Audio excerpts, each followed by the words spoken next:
Tribeca interview number, I can't remember. This is one of my favorites though, because it's Sparring Partners. And first of all, it was based in New York, which makes me super excited. That's my home away from home. And more importantly, the people that are joining me in this room right now, I'm in awe of the talent that I'm sitting right here with.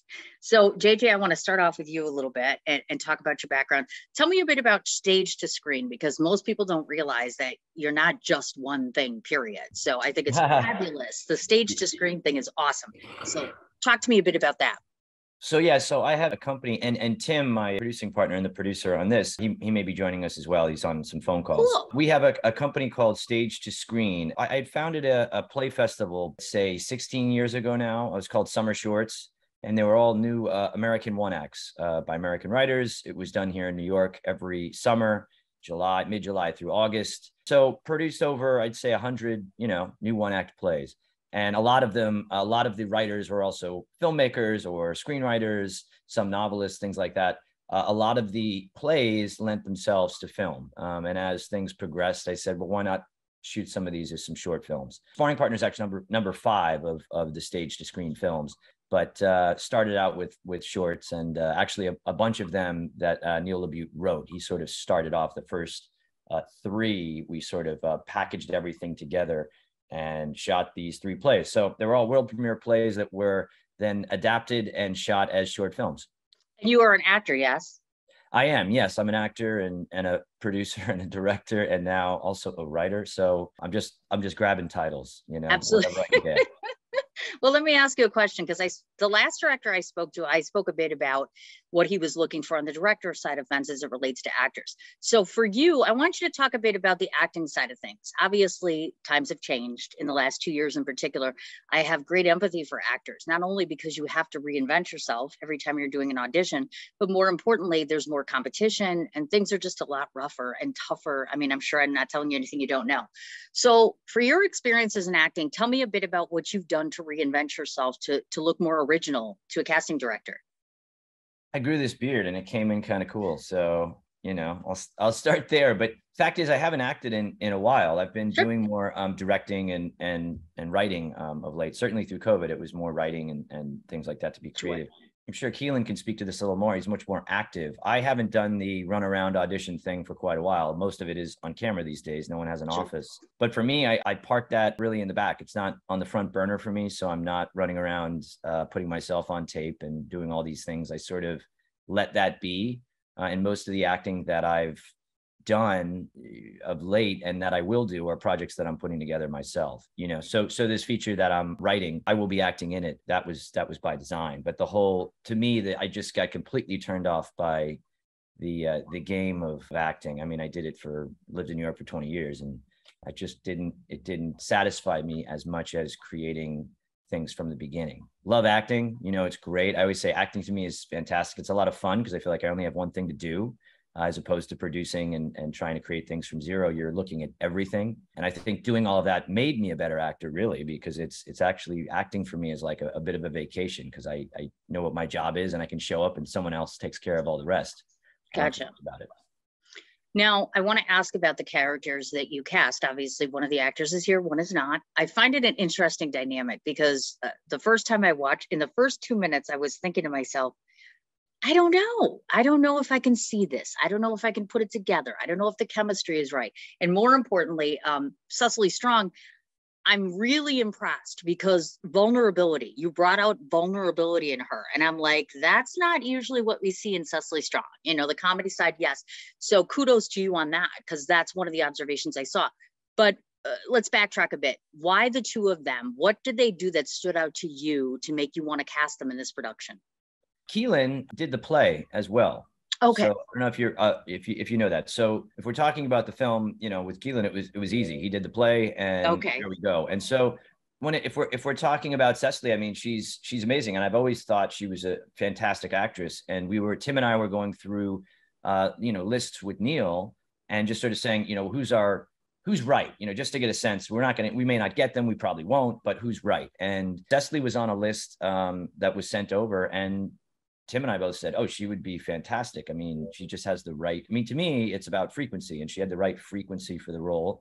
And I think the vulnerability is is there. I certainly saw it, and I love that this performance brings that out. I think shows a side of her that most people haven't seen, and I really, really love that. But to us, it just was one of those. She was an example of who we thought would be perfect for the part, and then it was, well, should we send her the script? And then it's one of those, well, yeah, let's. I mean, why not? But let's also have some choices beyond that, because she's probably not available. You know, that was sort of how that she was our ideal as far as someone like this, and we got her. So fantastic, you know. That is fantastic. Let's talk a bit to the lead actor, young man. Two-fold question. First of all, transforming from on stage live to doing this in a film. Talk to me a bit about that process. And then second of all, I'm not gonna lie, if I was sitting next to Cecily, I mean, I'd be scared shitless. So tell me a bit about that experience, because she looks very intimidating. Well, I will say I had done maybe one or two other summer shorts things in previous years. And when JJ and Neil approached me about doing this one, it was an easy yes. And just because of scheduling and different snafus and things, I ended up during our short run at 59 East 59th Theater, I ended up doing the actual play on stage with three different actresses. There was the original actress who we had the whole rehearsal process with, and then a friend of the, actually Neil's wife stepped in briefly while we got our replacement actor off book. So ultimately I ended up doing it with three different actresses. To answer both questions, it made it easier on the day with Cecily because I was very comfortable with the character and with, of course, with JJ, because I'd worked with him before, and with the material because I had done it for the whole run and with three different actresses. And, not only are you going to get a different play every night with the same actors, you're certainly going to get a different play every night with different actors. And so there was that part. And, to be honest, it's a very static, physically static play. There's a lot of kinetic energy going on in it, but it's obviously very static. Two people sitting on a bench, eating lunch, having a conversation. And so the transition from stage to screen was that, like JJ alluded to about the production side of it, that was all his job. I was just on the bench doing what I know how to do very well. And I've also dabbled with producing and directing as well, so I know that side of it. But on that particular day, I didn't have to burden myself with any of that. And as far as working with Cecily, she was just a gem. We actually met the morning of, and I'm not one of these people who watches SNL religiously, but she's always been a favorite whenever I do tune in. And so I was excited, to say the least, to be working with this actor. And I happen to know, because I've dabbled in improv and comedy, I'm very, very funny. Your comedic actors are some of your more talented actors, and do have to have that vulnerability just in a wellspring somewhere inside of them, because a lot of comedy, as we all know, comes from pain or darkness, or however you want to phrase that. And so I wasn't, as far as it wasn't my job to worry about what she would deliver, but I wasn't worried at all, because it's no easy feat to be all of those characters live on TV every week. So I figured a day in the park would be a walk in the park for her. Very well put, actually. One of the predominant things I was thinking while you were speaking was chemistry is something that you have to work at. I mean, even a good actor, sometimes you need to be believable. And since, like you had said, you just met her that morning, you do look like you've been sitting on this bench flirting back and forth for weeks on end. You made that very believable. Do you chalk that up to just really good acting, or did you feel some sort of connection with this person that you were able to tap into? Both. I think both of us have the chops to make that chemistry happen. And that's just the nature of the business, regardless if you're doing a hate scene or a love scene or a love making scene, whatever it is, you show up on the day. And if you're lucky, you might have met the other actor before or had some rehearsals, but Right. more often than not, that's not there. And so you have to, for want of a better phrase, manufacture the chemistry. But Cecily and I got along great. We had some inside jokes by lunch. And so I think maybe what you saw in the first 2 minutes was two actors getting to know each other. And then by the end of the day, when we're doing the end of the play or script, we had time to build a rapport, to say the least. Sure, you betcha. I want to switch down to JJ and Charlotte for a second. Talk to me a bit about, I understand that this was shot in Prospect Park. Obviously, like you mentioned, it was only one day where you put this together. Some directors or filmmakers that watch this might say to themselves, well, look, they just parked themselves on a park bench in the middle of Prospect Park and they did it one day, and that must be really simplistic. So it's important to me that you talk about technique a little bit. Tell me about what was easy about that, or maybe what was challenging for what some might seem as just a bench. Yeah, I mean, like, like everything that looks simple, it's actually the more difficult to do, because it's like you have two people in a bench. It's all about the actors. There's not a lot of motion action, as we said. It's like they're sitting, they're talking. So we need to bring dynamic with the camera work, but at the same time, we also have to make sure they have the space and the, like, feeling safe enough and not oppressed to do and deliver what they need to deliver, because we have one day. And then physicality of the park, we got lucky and unlucky. I mean, it was overcast, so that helped a lot camera wise, but it started to rain. We had a lot of planes, we had ducks. We had a lot of like those little technical things where it was like a teamwork between all of us to make it happen. But yeah, I feel like on the technical aspect, it seems very simple, but it was actually very hard. It took us a week. We did a week of prep with JJ. We went to the park many times. It was all about knowing where the sun is going to be, where the action is going to be for the camera, sun, what we do if, you know, like the sun comes out or start raining, like being very prepared in all the case scenarios. Yeah. I also have to ask, this seems obvious to me. Whenever you cast someone who's recognizable to other people, how do you keep that at a distance? You know what I mean? Because I imagine that you're going to have swarms of people like, oh my gosh, there's so-and-so. You know what I'm saying? For both of them. So, I mean, how do you keep crowd control from becoming a problem? You know, we had security. We had hired someone to be security, but it was an overcast, essentially rainy day. So there wasn't a whole lot going on. And we were parked in this little peninsula. We weren't on a main drag intentionally. I mean, Tim and I scoured the city for a location that would work.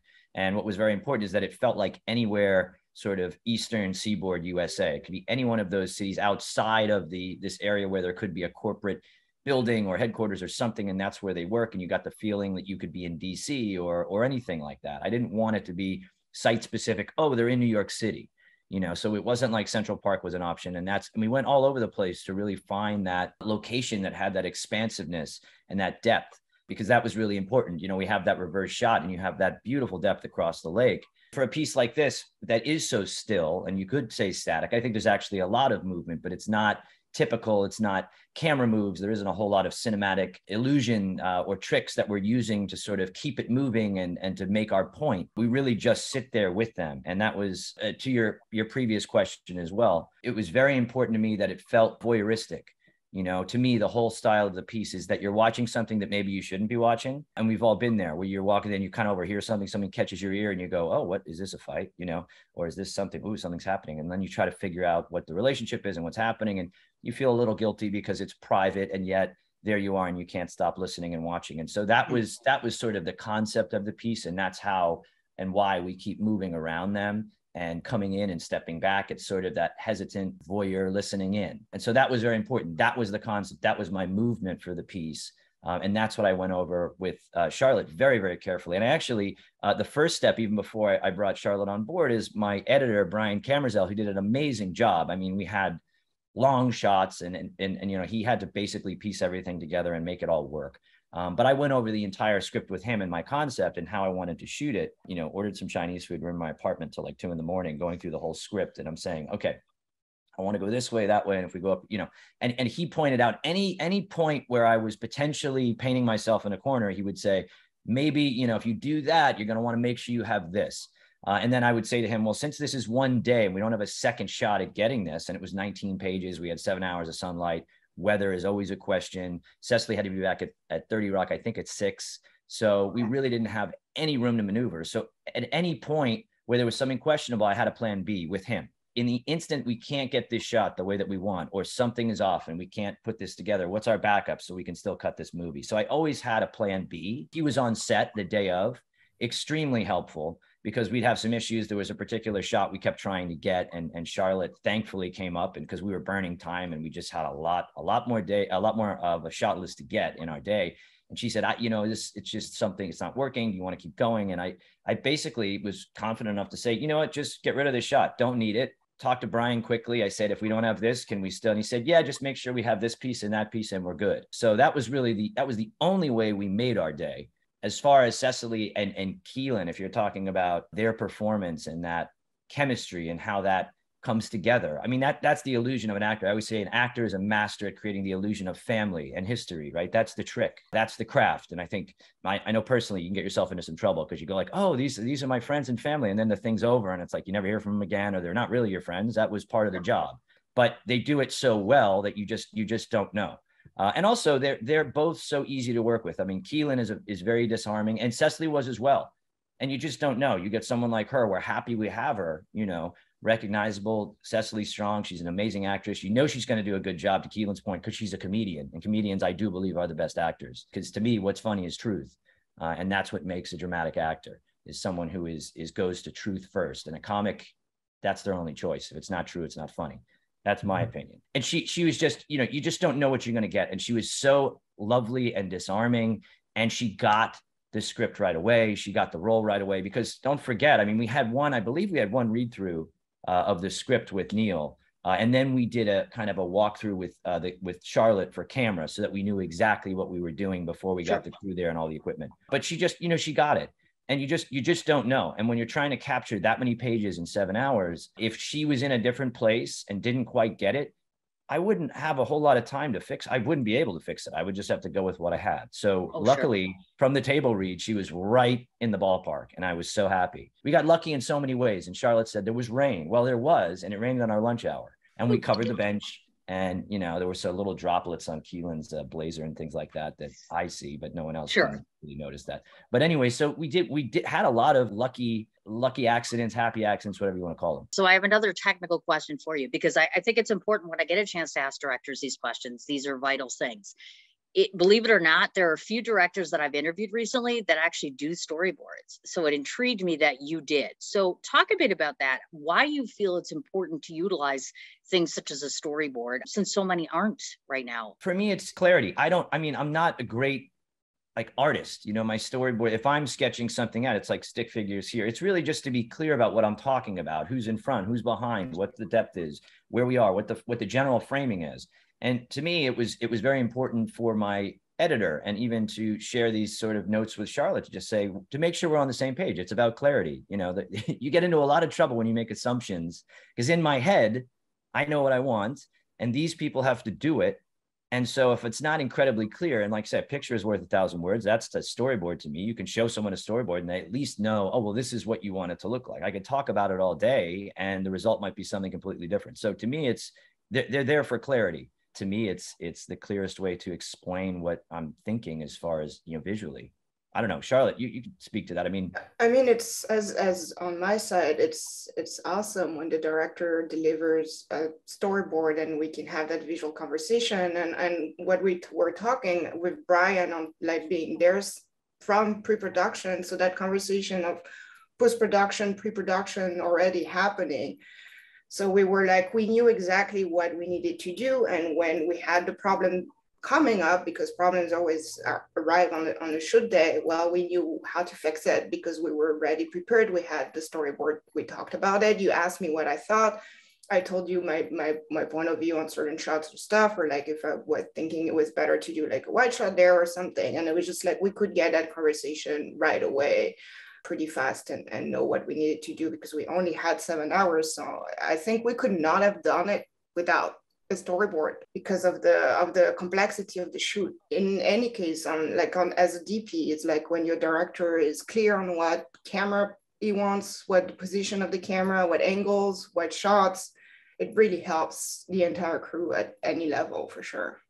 And Charlotte, just to bring this up, I know that you've done 32 projects in the past. So because you come from a long-standing line of having experience, were there some things that you brought to JJ's attention, meaning something that you put your hand on from a cinematographer standpoint that kind of added to this film that you think? Well, we talked right away about not lighting it. And JJ was are you feeling comfortable? And I was yeah, my European sensitivity is I'd rather not light exteriors if I don't have to. And that also was going with, we only have 7 hours to shoot it, and we don't want to bring too much stuff in that park and the logistic aspects of it. But that's definitely what I brought on, which is I'm not going to light it. And obviously we had butterflies and bouncing boards and stuff, but it was just we wanted to keep it as natural as possible and just leave the actors the space to do what they have to do. So that's like, I mean, I work a lot with available light and practical light and natural light, but I get this level of really not lighting it. I had not done it ever. And it was incredible. Like also to have JJ not be scared, because some directors or producers are like scared about not lighting. And I was just like, no, we can make it without lighting it. And I think it's going to work for the story. It's even better. So that's definitely something I brought there that was amazing to do, and have JJ accepting it. Yeah, it was, I mean, it was great. It was very important to not overdo it or to say, you know, sweeten this up too much. And I think a lot of times people just, the light, it's like, it looks great. It's like, you know, it's the dish to me is always the writing and the acting. Call that the theater person in me, but that's just where I go. So the rest of it is garnish. And I tend to just say, if you're going to make a meal, start with a really good main ingredient and don't put anything on it. You know, if you're buying good ingredients, it's good on its own. So that was sort of my point of view. I also was very important to have that small footprint for my actors because of what I wanted to capture. Now, actors are great. You could have a massive, you know, light in front. They're not going to like, in theory, it won't change their performance. But I think ultimately as an actor that it does. I mean, you have a massive camera in your face. There's that little piece of your brain that knows you have this lens here and it's huge and you can kind of see it out of the corner of your eye and you can focus all you want. But to me, it was very important to not have that, the heat of the lights on them and so that they could just feel like they were alone. Because that's really what this is. I mean, we're capturing this sort of this private interaction between these two people. And I think that's what also you're talking about when you say chemistry. It affects all of that. It has to do with being comfortable, being private. And I think that's where that chemistry comes from. If we had big cameras in their face and lights everywhere, I guarantee you the film would have a different quality to it. Well, and I want to ask, because on the other side of the fence, I'm a journalist on one side, and on the other side, of course, when I'm looking at it to do a film review, there's two things that I thought about when I watched it. First of all, I thought to myself, maybe I'm crazy, but I bet this director let them improv half the script, meaning like you wrote it out and then said, okay, go with it. That's one observation.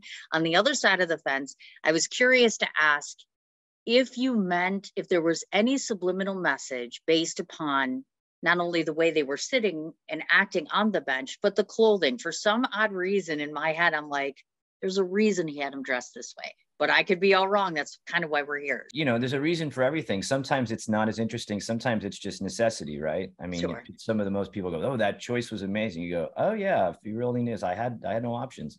But in this case, I did. We had Amy Sutton, who was a fantastic costume designer, presented a lot of different options. And of course, the actors play a role in that as well.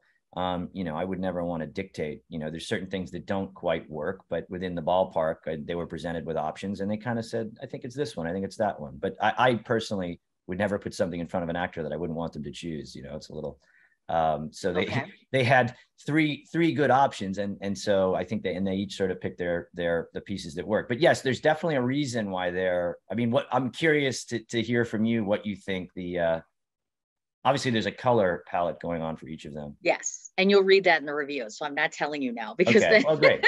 Because I don't listen to the review. Because then you're going to be like, but wait, da, da, da, da. So there's a reason I bring these things up, you know, because my review might be different than the 17,000 other people that do reviews. And the only reason I mention the improv part of things is when you watch Keelan and Cecily together, when you actually watch them, there's a few different moments where he looks at her. And I'm almost wondering, is he thinking in his head, you know, maybe I should tweak this a little bit.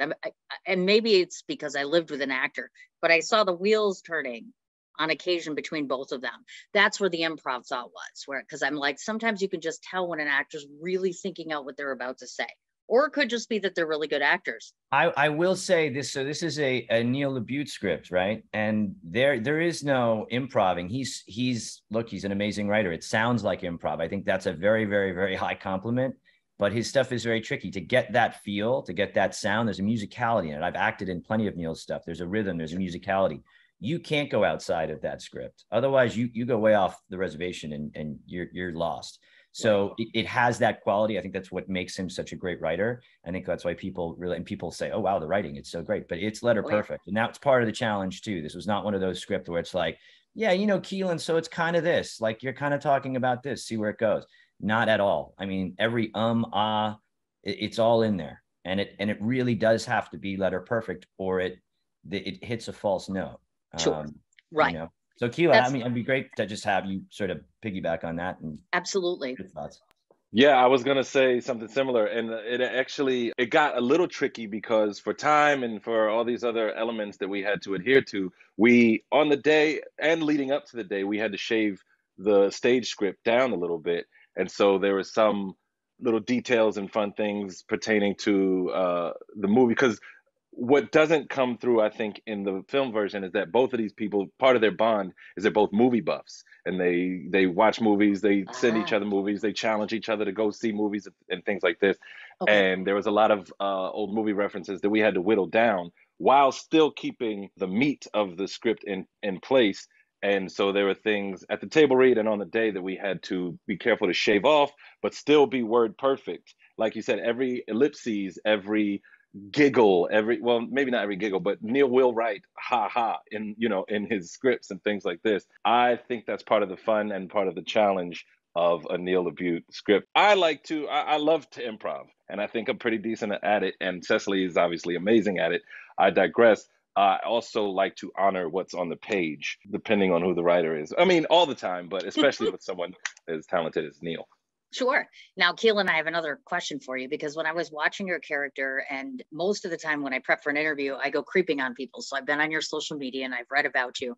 So when I was watching your character, I thought to myself, what's really cool about his performances, this guy doesn't seem a whole heck of a lot like the real Keelan. I could be wrong. That's what I'm asking. So where does the character end? Or are you all like that? And maybe I'm just missing something. Well, with a question like that, I think it gets into personal theory and technique and things like this. I think that we all have all of these scenarios and conditions inside of us. We've all liked someone that we couldn't necessarily be with, or have been involved in a relationship, and so that sort of closes other doors or whatever. I'm more gregarious and boisterous than this guy is. I've been bashful. I've had unrequited love. I've been through all of these things before. And so it's just a matter of, for me personally, my personal theory and approach, calibrating and dialing parts of myself up or down respectively to who or what I believe the character is based on the writing and the directing.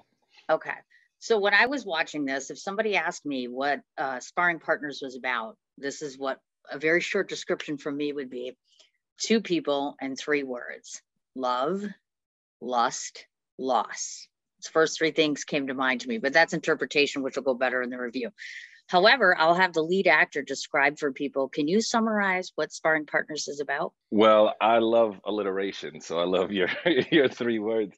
I think it's definitely about love and loss. Well, I think it's about love and maybe lust, infatuation, and circumstance. Being security. And I don't want to spoil anything, but whatever. We've all seen it. uh, But the audience hasn't, not everybody. Right. So, Well, what we discover at the end is that these two people, certainly man, as my character is called, is a victim of circumstance. so I'll speak to JJ and Charlotte. Tell the audience, of all the 100+ films that are going on, et cetera, Tribeca, why should they watch Sparring Partners? It's Sparring Partner. Everybody does that. Oh, They all make it plural because it's two people. darn But it. it's Sparring Partner. I don't know. Oh. It's the Paulo Conte title of the Paulo Conte song that's in the film. Just get that out there. Sparring Why Partner. should they see this? Yes. I think they should see that they're both giving amazing performances in there. Of course, the writing is amazing. I just think it's so simple, and that's not to say that what we're doing isn't complicated, but it's very simple. And obviously, I love films that have all kinds of cinematic things going on and movement, and they open up and all these. This doesn't do that. This is simply watching two people move through this experience and get to this place. And you could argue where that place is. And I think, yeah, of course, it's going to be a little rocky for one of them in particular. I won't say who. They might be on this interview. I really believe that it's a simple film about two people and timing. And I think life is it's all about timing. And it's very important to me that neither one of these people is necessarily the hero or the villain. People are going to draw those conclusions, of course, it's in there. But I think we're dealing with two people that are in a very gray circumstance, and they're dealing with the great big thing in life, which is timing. And to me, that's what this whole piece is about. I think anyone can relate to that. I think anyone's been on one side of this equation or the other. I almost hate to say it, but it's a slice of life piece. And if you want to peer into the lives of these two people, it's a moment from beginning to end. And I can personally say, I mean, obviously I've seen this a couple of times at least. Every time that I go to play it through, and there's many reasons why I've done that, I watch it through to the end. You know, it's a ride. Once that ball gets rolling down the hill, it just goes. And I personally think you have to watch it and see where it goes. And I would agree, except for the simple part.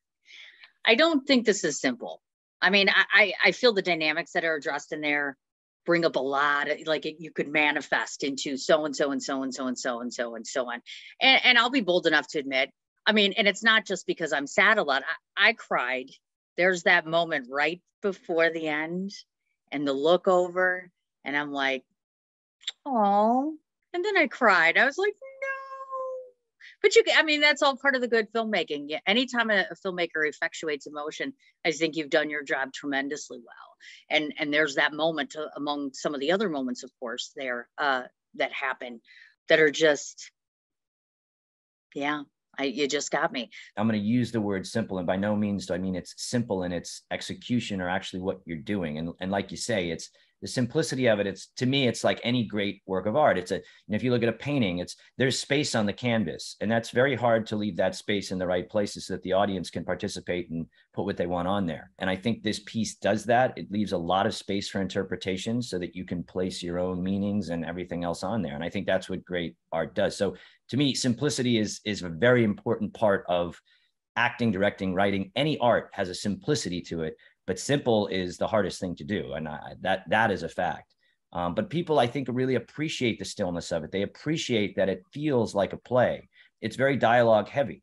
So if you think about it, most films, there's a few, it's mostly visual and people say things in between. This is all them. And it's this beautifully crafted piece of words, and you really listen and watch, and people appreciate that. To me, it has a bit of a European sensibility, and that's part of the reason why I brought Charlotte on board, and it was something I thought was important. It's an American story with a European sensibility. Even though we shot this before knowing the pandemic would happen, but a lot of people have been missing out and being isolated for a long time. And we see it at Tribeca, like human beings are longing and wanting connections again. And the movie is all about two human beings connecting.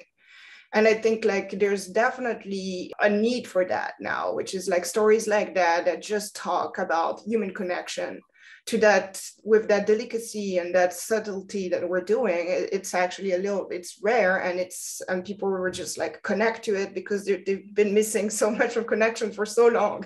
So it was not our plan, but like, yeah, why to watch it? Well, because you know, we all lost people, we all went through a lot of difficult things, and Sparring Partner speak to that, which is like two people on the bench connecting emotionally and to a level that for a long time a lot of us could not do.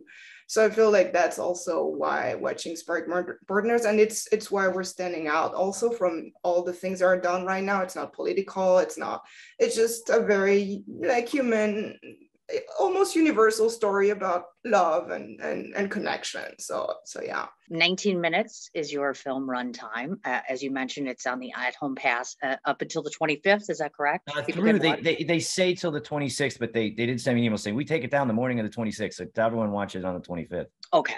I gotcha. I wanted to make sure to talk about that, obviously. Number two, before I forget, Charlotte, what do you have upcoming next in terms of filming or otherwise that we can look forward to seeing? I shot more commercial like that this year and last year, and like interesting LGBTQ commercials and HIV also commercials. That was super interesting for me. And then on the narration aspect, I shot a vampire short film, gay vampire short film last August. I saw it recently and I'm very excited about it. It's very special, so I cannot wait for that to come out. Yeah. Very cool. If people want to stay in touch with you, how do they find you? You can find me on like Instagram. It's my first name and last name, so it's easy, Charlotte Dupré. Very nice. And I love the way she talks. I could listen to you all day long. There's something about an accent that's just so adorable. I just adore it. So you're just lovely. Okay, JJ, I know what's coming up for you. So why don't you tell my listening audience, what do you have in the near future besides Sparring Partner? What else is going on for you? I'm currently working on a feature script with a friend of mine. It's still in that stage where it's not really ready to talk about, but it's a ultra low budget feature that I will be acting in, and we hope to shoot it at some point early or in the fall of next year. And very exciting. So we're on, that's really what's on the front burner for me. I also work with a theater up in New Paltz, New York, called the Denizen Theater. It's live theater, still working in live theater a bit. We have a show, Grounded, which is currently running. So if anyone is in the Hudson Valley and wants to see a great play, it's phenomenal. It's a one-woman show, and she does a fantastic job. So check that out. But yeah, right now it's all about getting this script done and trying to get the financing together to schedule this thing and shoot it. Gotcha. Now, as far as Sparring Partner goes, where is it headed to after here once Tribeca's done? Well, that's a good question. I wish Tim was on, because we could, in real time, I could figure out what's going on. But I do know, so the next festival, I believe, is Maui Film Festival. And we figured this out yesterday. They weren't sure if they were doing in person or not. So and a lot of the festivals are trying to figure out what the programming is. So they have, I think, eight features, and we're online again, which I didn't, we had played there with another short a couple years ago, and it was in person on the sand, and they set up a screen and everything else, and Tim went, and it was lovely. So I was hoping that would be the case this year, but I guess it's another online fest. That's the next one in the books. And then after that, I'm not sure. We have to have a conversation and get the schedule together and figure out where I'm going and where I can go. Really. I gotcha. Okay. I wasn't sure, because sometimes people go right from Tribeca to distribution, which is not uncommon. So I thought, well, I'll just throw that out there. We distribution for this, we don't have it yet. It also, with a famous song, it can be a bit of a challenge as well to put that out into the world in a way that correct. Is permanent. But right now we're doing festivals. I gotcha. And before I forget to ask the obvious, I saw that you were originally from Long Island, and my better half was from Long Island. So I'm just curious to ask if you ever, I just did, and I'm about to do screenings in Lindenhurst. So I was just curious to ask you what part of Long Island you were from, and do you get up there? Not at all, I will say. And then my Long Island experience, I was born there, North Shore, and I was out of there, 1, 2, 3, I don't know. So I can't really speak to that. I really grew up in Santa Barbara, California. So that, in a horrible place. And so that's really where I grew up. But the Long Island experience, I was just so young, I couldn't even tell you. And I, of course, have driven through my way to places, but I haven't spent much time there. I get you. I just keep trying to advocate people to go to Long Island, because everybody's like, no, we don't want to go to Long amazing. Island. It's so far away. I'm like, no, it's not. Get on a train. Okay, it's really not that far, but I'm trying to be that advocate. So, okay, fine. So that leaves you, young man. Keelan, what's going on in your world? What's happening next? I also shot a short film that I wrote and directed last year. I'm not sure what I'll do with it, but I'm in the editing phase of that. I am going to be in season 3 of the show called Evil on Paramount Plus. So I'll be in an episode of that. I can be seen on season 3 of Succession. And Neil LaBute shot a movie last year that I have a small part in. I think it's coming out this summer, but I don't want to speak wrong to that, so I'm not going to get into that. But other than that, I'm always looking, as an actor, you're always looking for the next gig, sure. Auditions and whatnot. But I dabble in writing and directing. And so, I'm working on a few little scripts in early phases and things like this. That's cool. And Keelan, how can people find you besides Instagram? Because I know you have Instagram and IMDb. Is there anywhere else? Instagram, IMDb. On IMDb Pro, all my reps are listed on there. My name on Instagram is Keelan, Keilyn, softly. Keelan, softly. Is spelled EM, like a contraction of them. Yes, gotcha. And as far as JJ, I have Instagram, Facebook. I have JJ, and the last name is spelled KENDEL.com. Also IMDb, LinkedIn, and StageToScreenNewYork.com. Any other place? Well, and then it's KANDEL. I think you said E. Did I not say A? Oh my God. At least we're catching this stuff now. Okay, so it's a good thing when I stop recording that I'm going to say what I'm going to say. So let me just say this. Okay, so JJ, is there any other place that I missed or didn't get right apparently? Of course, I'm on IMDb and all that stuff. And that, there's my personal site. The Stage to Screen site is going to probably be the most current, the Stage to Screen NYC. The Instagram handle is Mr. JJ Candell. The other one is just, it's my personal. So if you want to see pictures of my dogs and, you know, food I'm making. So that's not really interesting, but the Mr. JJ Candell, certainly if you want to see what's going on with the film, that's where I put stuff. Gotcha. And again, the name is Sparring Partner, and it is currently on the Tribeca at Home Pass up until the 25th. So please check it out. And thank you so much to all three of you for joining me today.